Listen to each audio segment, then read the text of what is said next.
Welcome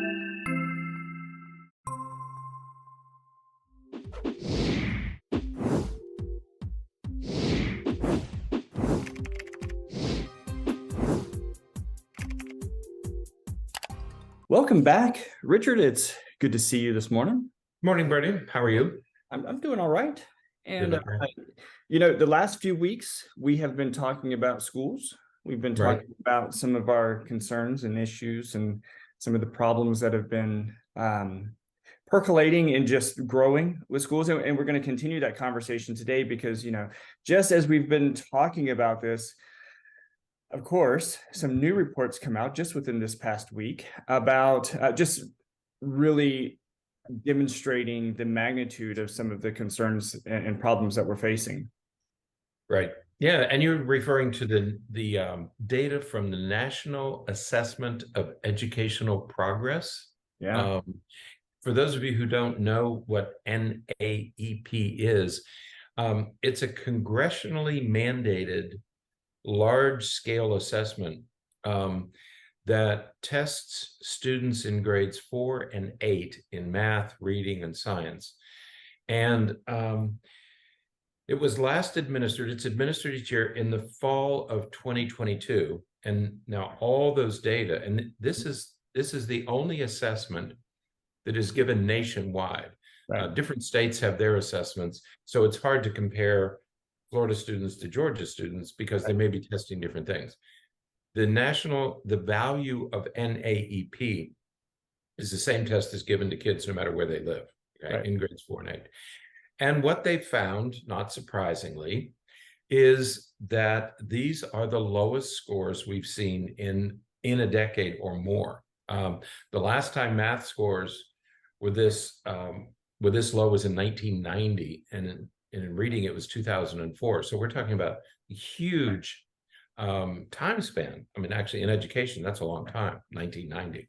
Right. I mean, we're talking about over 30 years. Generation. And almost 20 years for reading. And so we're going to talk about some of this. And I think it's important that we recognize that as we look at the trends of some of this data, it's not necessarily as though everything was increasing and doing really well, and then all of a sudden we went off a cliff. With the pandemic. With the pandemic, yeah. Right. That's right. Not really the way that it suggests. This trend actually began before the pandemic. Before that's right. The value of these scores, what they tell us is this decline began before the pandemic. So whatever factors were at play before the pandemic. Granted, the pandemic made it worse. Right. It shined a brighter light on the problems. Right. But all the problems existed long before the pandemic hit. Okay. And we can see this across time. In the 1980s, we had A Nation at Risk, which said, we're falling behind all other countries. In the 1990s, it was a national reading panel that said, if kids aren't reading at grade level by the end of 3rd grade, they're never going to catch up. And then in 2000, we have No Child Left Behind, and the idea was, by the title, we're going to get every kid reading at grade level by the end of 3rd grade. So this effort to improve American education didn't begin with the pandemic. This started a long time ago. Yeah. But there's something about this decline because the decline started before the pandemic. Right. And that's what's so these data suggest that in the past decade, at least in the past decade before the pandemic, we haven't improved educational outcomes for all students, which was one of our goals. And the second thing is we never closed the achievement gap.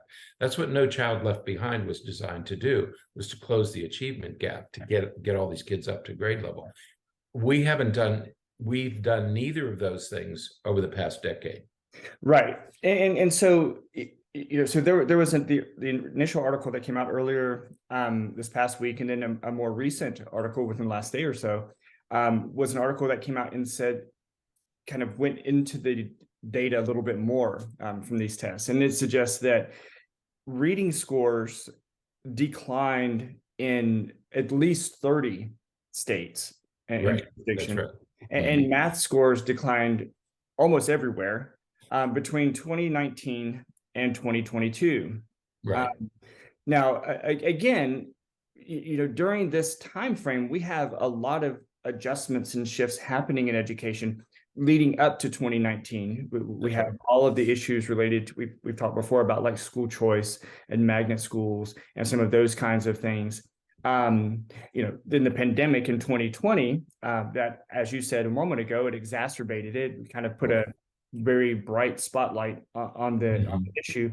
But this has been going on, and I think, sort of as you were alluding to a moment ago, the achievement gap is really becoming much more exaggerated, especially in particular areas where we have maybe some economic disadvantage and some other socioeconomic issues. Right. Yeah. So we have the problem of declining test scores, and we all acknowledge that there's a problem. We have a problem somewhere in our educational system. But I think where we would like to begin our discussion is with, it's not just public schools that are in trouble. Right. There are many charter schools closing. There are many charter schools that have huge problems. There are many private schools that have problems. So the problem with education is not just public schools. We like to bash public schools because it's an easy target, right? But it's more than just public schools. And the second thing is there's no simple solution for educational problems. There never has been a simple solution for educational problems. In our country, we try to educate all children. That's what compulsory education is every kid goes to school until at least age 16. That's no easy task. Many countries don't try to do that because it's not an easy task. Right. So we're talking about these issues, and suddenly this article pops up that says America's educational system is failing, but a growing school choice movement believes it has the solution. I want to pause there for a moment. When I read this, I thought of that Arby's commercial that the guy with the very deep voice says, "We have the meat. We have the solution." So around the country, school choice has been touted as the solution for educational problems. And in our state, many other states, we are going to give every K-12 student in the state of Florida an $8,000 check to go to school wherever they want. Okay, so we're gonna solve educational problems by giving parents a choice of what school they want to send their child to, or what kind of education they want to give their child. So if you want to keep your child in homeschooling, you can take your $8,000 and you can homeschool your child. Okay. The arguments they use, there's three arguments that they use, and this is, I think, where we want to warn people. School choice sounds good. When people talk about it, especially people running for office, talk about school choice, they make it sound so good. But these statements, school choice makes it possible for all students, regardless of economic background, to get an education that matches their needs and interests. Sounds great, not true. Right. Okay, because we're going to have students who are very difficult to be with, either because of violent behavior or because of lack of motivation or because of other handicapping conditions. You're not going to have a place for all students. Well, I think it's also important to say that, if you can have a city such as the one that we live in, where there are, like, let's just say 4 or 5 high performing, really good quality elementary schools. Right. Let's just say, well, there are thousands of elementary school age students. And if as it says, regardless of economic background, parents have school choice gives the parents the opportunity to allow their students to get an education that matches their needs and interests. There are not enough spaces in some schools, especially, certainly the high performing schools. There's just not enough spaces for every student. That's right.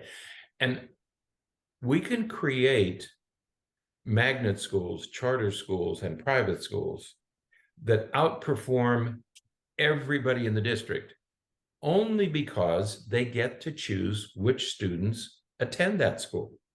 If you let every student in your district come into your school, you're going to have a range of learning and behavior problems. If you eliminate all them, then you have this select group of students, they're going to do just fine, as they have throughout history. Right. Okay. So to say that all students will have a choice is not true. All students will not have a choice. Some students will have a choice.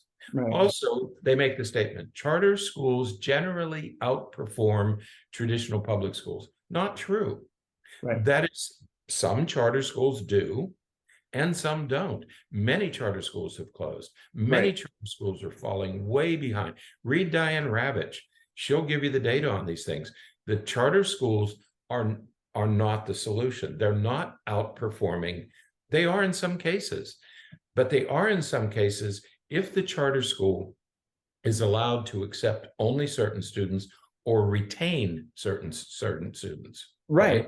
Yeah, I think it's important to say that the performance of the charter school depends on the school's charter. You know, the charter means that the school has a particular purpose. You know, charter schools were designed to be sort of exploratory, experimental centers where we're trying innovative and new things. And so if the charter says, you know, hey, we're going to take students who, you know, we're only going to take students who are diagnosed with autism, that's not, you know, it may be great and really good for students with autism, but it is not going to be a school that competes on this NAEP, you know, nationwide data. It's not going to be considered a high academic performance school because that's not the focus of the school. So to say that charter schools, you know, that charter schools are the answer, just isn't the case. Yeah. Now, having said that, there are charter schools. There's one here in our city. They're doing a fabulous job. The Achievement Academy. They're doing a fabulous job with kids who have a history of struggling in typical public schools. I cannot sing their praises loudly enough because they've taken these very difficult students that we will work with them and we will deal with them and we'll do our best to educate them. I have nothing but good things to say about them. But this third statement, the NAEP, this National Assessment of Educational Progress, showed that as a nationwide group, Catholic schools lost less ground during the pandemic than public schools. Maybe they did, but let's think about what a Catholic school is and does. These are very select group of students.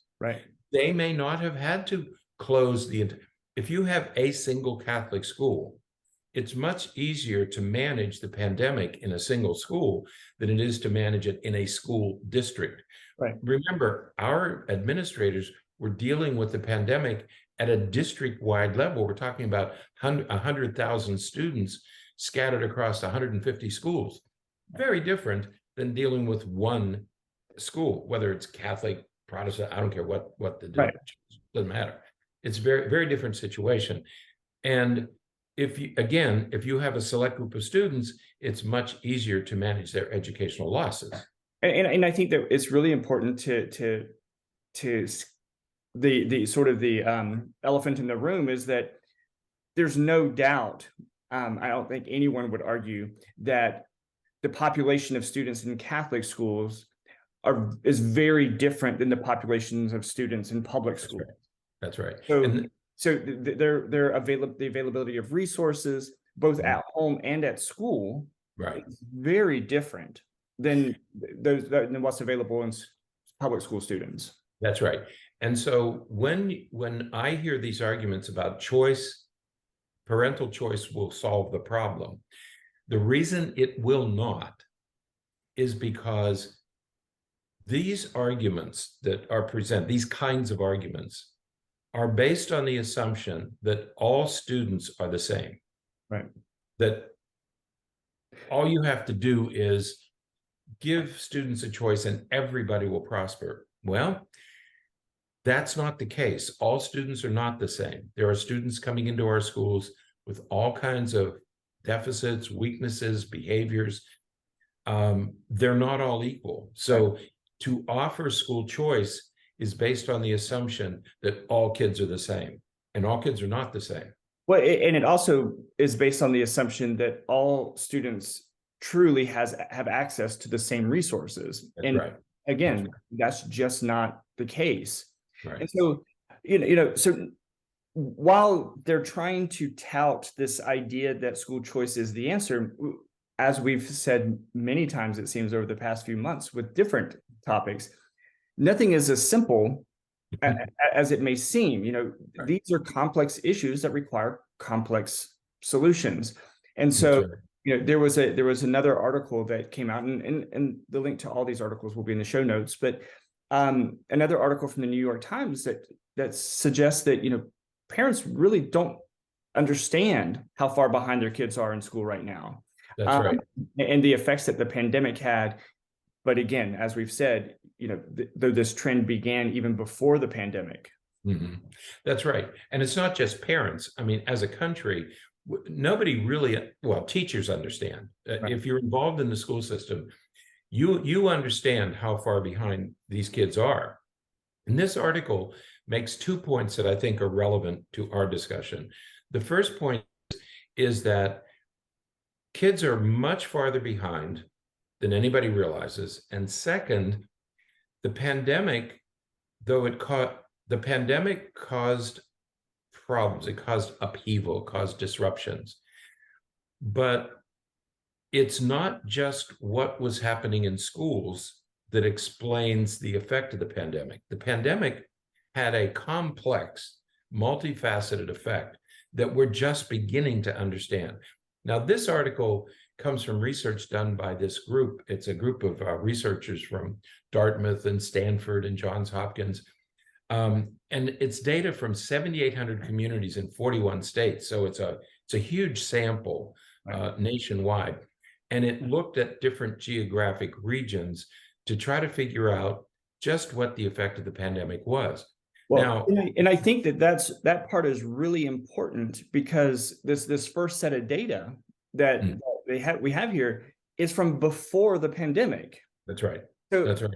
Their data suggests that in 2019, again, before the pandemic, students in the poorest 10% of districts scored 1.5 years behind the national average. Right, national average. The national average, and this one is key. But they were 4 years behind students in the richest 10% of districts. Before the pandemic. This was all before the pandemic. That's right. So this gap, this achievement gap, existed long. When I see 4 years behind, Bernie, that's mind-boggling.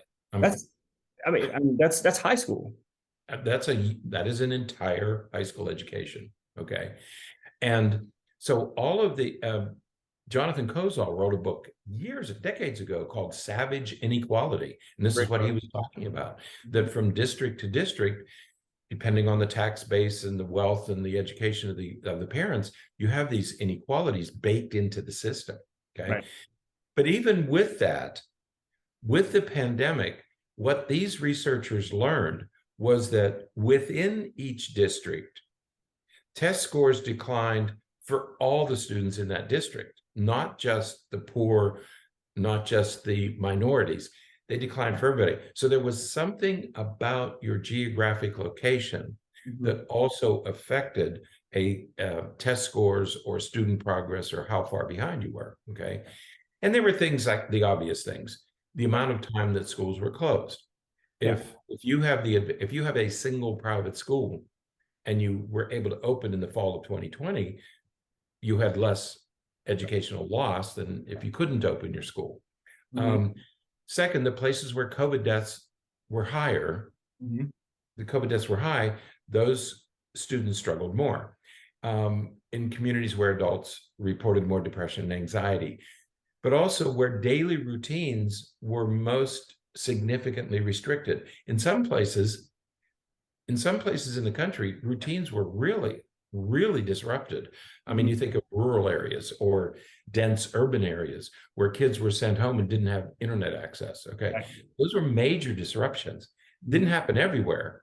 We have the advantage of having high-speed internet in our homes around here. Not all cities have that or had that in 2019, 2020. Right. Absolutely. Now it'll be really interesting to see what happens when we can look at data from other countries when it comes to this. Like, for example, we know that Yeah, China, like China really locked down. they really Um, locked down, and right? so it'll be interesting to see once some data comes out from there to see if it had the same effect Right. on their students. Yeah. But you know, I think it is important to say here, because I can hear the masses screaming that, well, this is why we shouldn't have gone into quarantine. This is why we shouldn't have closed things. There is sufficient evidence to suggest that closing and making the decisions that we made during the pandemic were appropriate decisions to make. That's right. The issue is, we can't go back and we can't change the past, but there are some things that we have to recognize and we have to adjust. And we're going to talk about some of that in just a minute, but Right. we have to move beyond this notion of we just have to get back and do everything like we were doing in 2019 and everything will be just fine. We're in a very different place than we were in 2019, and we can't just go back to, what was normal and think that everything is going to be fine. Right. We live in a different world now. That's right. Students have already picked up the pace they had when they left. The problem is we don't have a lot of programs to fill in the gaps that they missed. Right. They've returned to school and they've returned to their prior pace of learning. That's clear. What isn't happening is that what we have to do is we also have to close the gaps in their background for Right. all that time that they missed. Now, there's one other difference. We talk about COVID deaths and disruptions and all that. Mhm. There's one other thing that these authors found, and that is that in communities where voting rates were high and they had a high census response, these are communities, what sociologists call institutional trust. Mhm. You trust your institutions, and in those districts, the school closures were less harmful.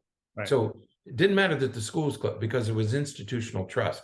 And what worries me today is that while we're trying to rebuild and catch kids up, we have all these people out there bashing public schools, bashing teachers, taking teachers to court, creating chaos, book bans, what we are and are not allowed to say. All this noise is going on, Right. which destroys trust in the institution at a time when we should be building trust and working together to catch all these students up. And instead, Right. we have all this noise that is creating chaos and is getting in the way of progress.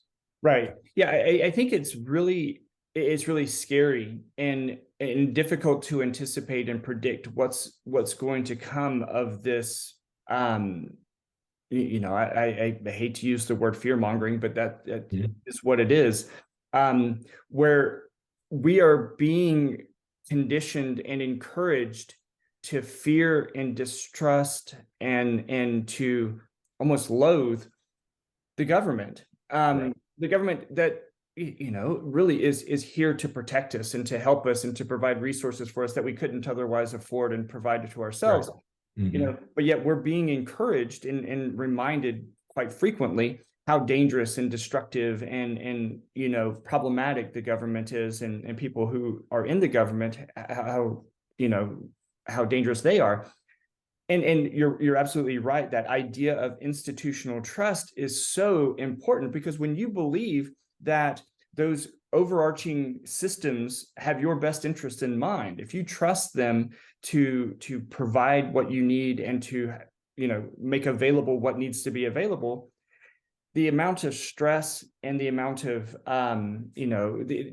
the overall negative influence of some of these major events like the pandemic and things like that are going to have less of an influence on us. But that's not the world that we live in right now. That's right. That's right. And when I hear a single individual, which we've heard for the past 10 years or so, the FBI is no good, the Justice Department is crooked, the Homeland Security should be disbanded, the Department of Education should be disbanded. Where do we put our trust? In a single individual? No, thank you. I'm not interested in replacing the FBI with Donald Trump or anybody else. Right. I don't want any single individual. I'm not going to put my faith in a single individual. Right. I will put my faith in the institutions because they know how to do this. They do it well. And so we have to have institutional trust. And if we keep destroying the institutions, we're not going to be able to solve these complex problems. Okay. Yeah. So the federal government, in its wisdom, and the only entity with enough money, provided $190 billion to help districts catch up. So there's money there to do this. Yeah. What we're learning is that the hardest hit communities, cities like New Haven, Connecticut, where Yale is, there's Yale, it's in New Haven, Connecticut. They would have to teach, and this is the struggle that teachers are having and why it is heartbreaking for teachers. They would have to teach 150% of a typical year's worth of material for 3 years just to catch up. Right. That's this money's going to run out in 2024. Right. So the money's going to run out before we catch all these students up. Before we catch them Absolutely. up. And it's, you know, and teachers know that because teachers know how far behind students are, and they know that, you know, we talk about students being behind, and we think sometimes naively that, okay, well, we just need to keep pushing them. Think about what being behind means. If you're a high school sophomore and you're a year and a half behind, let's just say, that year and a half behind includes Algebra 1. Right. But yet you're going to be expected to do geometry, then Algebra 2, and so on. If you're missing that, if you're behind, what that means is that there are gaps, there are pits in your educational history where there is missing knowledge. You don't know how to do some things that you need to do the next thing. You know, I taught Algebra 1, and the end of the course is the most complicated. Right. It's the most difficult. The first half of Algebra 1 is easy, is balancing equations, and you get the basics. It's at the end of the course where the really difficult stuff is. Right. Every ninth grader missed that. Right. Then they're going to take plane geometry, and then they're going to take Algebra 2 without the benefit of the most difficult material in Algebra 1. Right. Okay. Take kids who 4th and 5th grade, where you learn fractions and division, and, you know, especially fraction. You don't kind of learn fractions. You can't learn 80% of you either know it or you don't know it. Okay. Right. And so if you missed all those lessons in 5th grade on fractions, decimals, and percents, your teachers in 7th, 8th, and 9th grade are going to expect you to have that background that you don't have. You kind of learn fractions? No, you either did or you didn't. Right. Okay. So we need to be supporting teachers. We need to be supporting schools. We need to stop. Right. And we have to stop this use of intimidation, this demeaning and demoralizing and just demonizing of this system that is in place that educated all of us. Right. Let's not forget that the teachers that are teaching our kids are the same teachers that taught us and got us to where we are. They taught us the same kinds of things. Sure, there are some things happening in society, and there's some social issues that are present now that weren't present, 30 years ago. But 30 years ago, there were things that were present that kids don't deal with now. There is not a student in the United States right now that is doing, that's running drills just in case there's a nuclear attack from Cuba. That's right. It's not happening right now. But that was something that was a regular occurrence when we were duck and cover. Duck and cover, right? So it is very different now than it was then. But teachers are doing the same job. They're still working with the goal of making sure that students know what they need to know, that they build these fundamental and basic skills that they're going to need for the rest of their academic career, for the rest of their life. And it's not just the skills, it's the way of thinking, how you think about these things. Right. You mentioned balancing equations.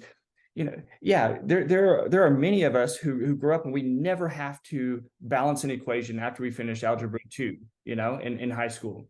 However, the way of thinking that got you to be able to balance that equation is a skill that you'll use the rest of your life. That's right. Right.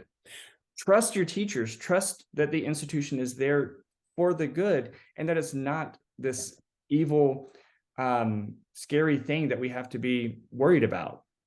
Our elected officials, senators, representatives, who have Ivy League educations, who are now bashing the institutions, and you're absolutely right. They were educated in this system. Right. All right. And they have Ivy League law school educations. Right. They came through the very system that now is so bad. Okay. So what we want to say is we need to be supporting teachers and schools, and we need to regain institutional trust. Right. Instead, we're intimidating them. School board meetings have become circuses, and teachers are being sued, and teachers are being fired for showing a movie, and being fired for talking about topics that they're not allowed to talk about anymore. Instead of supporting teachers and regaining institutional trust, we are intimidating them, we're challenging them, we're threatening them. I mean, there are people quitting because they're being threatened, their lives are being threatened. And we're passing laws that outlaw discussions about gender and emotions and race and other topics. This is not the time. This is a time for leadership. What all these articles are saying is that we have to work together to build institutional trust, to get these kids caught up. We have a huge obligation here, and this is a time for leadership, not punishment. And so for elected officials to build their political career on bashing and criticizing and going after educational institutions, it's all wrong. We need to be working together to fix the problems. Absolutely. All right. Well, that is it for today. You better believe we'll be on this and keep talking about this issue because, Right. well, the next school year starts in a few months. So That's right. There just is no simple solution for this. I mean, people say, well, we should have prayer in schools, or we should have prayer in schools and everything, or we should start paddling kids again, or we should there is no single simple solution for the challenges facing all education, not just public education, all education. absolutely. All right. Okay. Until next time, stay happy, stay healthy, and forget to be afraid.